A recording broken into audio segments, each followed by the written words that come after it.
മലയാളികൾക്ക് അതിതീക്ഷ്ണമായ വായനാനുഭവം പകർന്നു നൽകിയ ഒരുപിടി കഥകൾക്ക് തൂലിക ചലിപ്പിച്ച എഴുത്തുകാരിയാണിത്. നമ്മുടെ മലയാളം എന്ന കൊച്ചുഭാഷയിലെ പേരെടുത്ത കഥാകാരികളിലൊരാൾ. എഴുത്തിന്റെ ലോകത്ത് പെൺപെരുമ കേൾപ്പിച്ച ഈ നോവലിസ്റ്റിനെ KB ശ്രീദേവിയെ അറിയാത്തവരായി ആരാണിവിടെയുള്ളത്? ഹൃദയഹാരിയായ കഥകൾ പറഞ്ഞു തന്ന് കേരളത്തിന്റെ സ്നേഹം അത്രത്തോളം നേടിയവരാണിവർ. അക്ഷരലോകത്ത് കഴിഞ്ഞ എത്രയോ വർഷങ്ങളായി ആഢ്യത്വത്തോടെ തലയുയർത്തി നിൽക്കുന്നു ഈ വനിത. ലക്ഷോപലക്ഷം വായനക്കാരുടെ ഹൃദയങ്ങളിൽ വേറിട്ട കഥകളുമായി ഇടം പിടിച്ച ഈ എഴുത്തുകാരിയുടെ ജീവിതവും വേറൊരു കഥയാണ്. ഞാൻ പഴയ ബ്രിട്ടീഷ് മലബാറിലെ ഏറനാട്, കിഴക്കൻ ഏറനാടിൽ ഉള്ള ഒരു പഴയ വൈദിക ബ്രാഹ്മണ കുടുംബത്തിലാണ് ജനിച്ചത് 1940. പക്ഷേ അമ്മ കൂടല്ലൂർ നമ്പൂരിപ്പാടിൻ്റെ മകളായിരുന്നു. അച്ഛൻ ആദ്യമൊക്കെ യജുർവേദ പണ്ഡിതൻ അങ്ങനെയാണ് അറിഞ്ഞിരുന്നത്. അപ്പോൾ എൻ്റെ ബാല്യത്തിന് അങ്ങനെ വലിയൊരു മാധുര്യമൊന്നും ഉണ്ടായിരുന്നില്ല. അവിടെ ബാക്കി വേറെയും കുറേ കുട്ടികളുണ്ടായിരുന്നു, പല താവഴയിലുള്ള, പിന്നെ ഞങ്ങളുടെ ബന്ധുക്കൾ ഉണ്ടാകും. അങ്ങനെ വലിയൊരു അന്തരീക്ഷമായിരുന്നു കുട്ടിക്കാലത്തെ ഇല്ലത്ത്.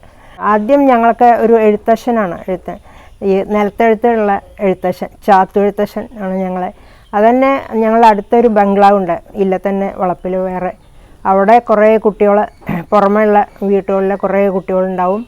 അവരും പിന്നെ അടുത്തുള്ള ഞങ്ങളുടെ ബന്ധുക്കളുണ്ടാവും. അങ്ങനെ ഒരു 10-30 കുട്ടികൾ ഒന്നിച്ചിരുന്നിട്ട് എഴുത്തച്ഛനാണ് ആദ്യം എഴുത്തെഴുതിയത്. അത് ഗണാഷ്ടകം, മുകുന്ദാഷ്ടകം, അങ്ങനെ അതൊക്കെ പഠിച്ചു. എന്നെ സ്കൂളിൽ ചേർക്കണമെന്നൊന്നും അച്ഛനൊന്നും വിചാരിച്ചിട്ടില്ല, അത് ഉണ്ടാകുന്നില്ല. പക്ഷേ രാമവാര്യർ ആണ്, ഈ സ്വർണ്ണത്ത് രാമവാര്യരാണ് എൻ്റെ വല്യച്ഛൻ്റെ മകൻ്റെ. അവരെ പഠിപ്പിക്കണമല്ലോ, ആൺകുട്ടികളല്ലേ. അപ്പോൾ അവരെ പഠിപ്പിക്കാൻ വേണ്ടി വന്നപ്പോൾ ഞാനും അവിടെ പോയിരിക്കും. പക്ഷേ മാഷ് എന്നെയാണ് അധികം ശ്രദ്ധിച്ചത്, അതാണ് ഒരു അത്ഭുതം. മാഷ് എന്നെ നല്ലോണം ശ്ലോകം പഠിപ്പിക്കും, ഇംഗ്ലീഷ് മറ്റേ പോയംസ് അതൊക്കെ പഠിപ്പിക്കും.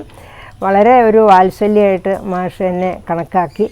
അവസാനം 8ാമത്തെ വയസ്സിൽ സെക്കൻഡ് ഫോമിൽ കൊണ്ട് ചേർത്തു. അന്ന് ഞാൻ സ്കൂളിൽ പോകുമ്പോൾ എനിക്ക് 8 വയസ്സായിരുന്നുള്ളൂ. അപ്പോൾ 7-8 വയസ്സായിരുന്നുള്ളൂ. അപ്പോൾ ആ കാലത്ത് അങ്ങനെ. പക്ഷേ എന്നാലും എനിക്ക് പുസ്തകം കിട്ടില്ല.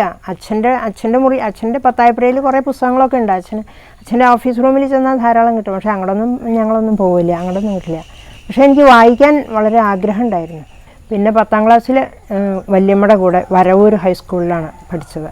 അന്നാണ് ശരിക്കും ഒരു വായനയുടെ കാലം തുടങ്ങിയത്. അന്ന് എനിക്ക് 13 വയസ്സായിട്ടുള്ളൂ.